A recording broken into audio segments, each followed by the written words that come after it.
this is where the album begins for me. Death's Anxiety. Fucking groovy. A good new metal and deathcore mix, and is an amazing pit song. Very aggressive song. And it's very straight to the point. Very intense. Perfect bridge with an extremely hype up breakdown ending. Lyrics. The individual is seeking resilience to survive, but it seems like majority of the time, he still craves death. Where I got that feeling from is from right here, the lyrics. Sorrow will eat me if I don't try to survive. If you're trying to survive, why maintain those negative thoughts?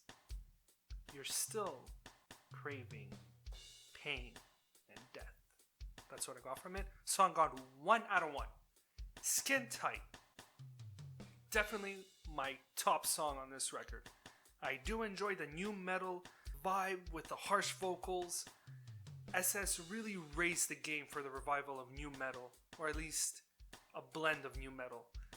The transition from the new metal back into deathcore works perfectly on this song. I also noticed that SS tend to experiment while keeping their original sound, specifically on Skin Tight. The bridge has a great chainsaw guitar structure with Eddie's intense singing, which magnifies this song. The second part of the bridge portrays more of a comfortable feel, but then drops right back into hell for the outro. It's a masterpiece. Lyrically, it seems like Death wants to joyfully watch the suffering whilst wearing the individual's meat suit. Or you could view it as the process, the thoughts of a serial killer. I noticed that SS lyrics are sometimes quite straightforward, but I found a bit of a challenge with certain songs. Got 1 out of 1. Following song is called The Scythe. Again, I'm not going to stop repeating myself.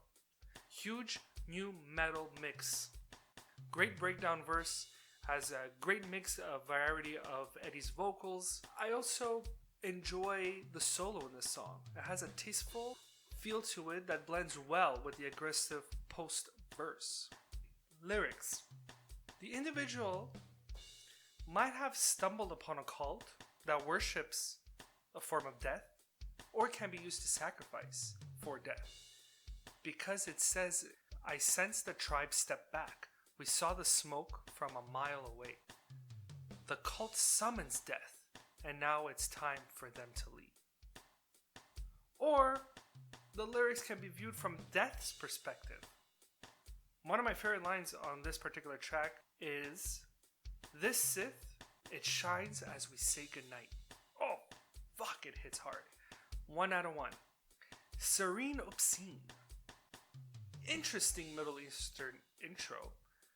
Great effects on the guitar. It's definitely a headbanger song. The guitar work, including the bass, blends really well. I noticed that I haven't been talking about the bassist a lot, but when I talk about guitars, it includes the bass. Unless I will mention when I'm specifically talking about the bass. I love the guitar sounds on this song. At one point it sounds like machine guns. It's brutes, bro. It's brutes. It is more of an experimental song. Has interesting interludes. Oh, by the way, I love the double pedal used in the outro. Lyrically, really simple. Death towards a sinful person. 1 out of 1. Disaster Valley. This is an amazing experimental song. Has great aggressive punk start. It has a huge groove mix to it with new metal again. It even has a thrash vibe, especially the guitar solo section. Lyrics. A person who has tremendously suffered and accepted death, but accepted death as a motivation to continue to live. So, resilience? In other words, die, reborn, succeed. 1 out of 1. The final track on this record is known as Become the Hunter. Great start to the song with Eddie's low vocals. The solo section, which includes this crazy transition on the drums, the miniature breakdown, sounds so smooth. Even though the breakdown is basic, doesn't have to be complex, it still sounds amazing. It's definitely a full body swinging mosh. Full body, lyrics.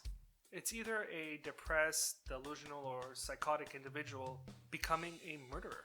1 out of 1. So as we tally up the points here, the record got 8 out of 11, which equals a 72%. I think it's a fair rating, a 72%.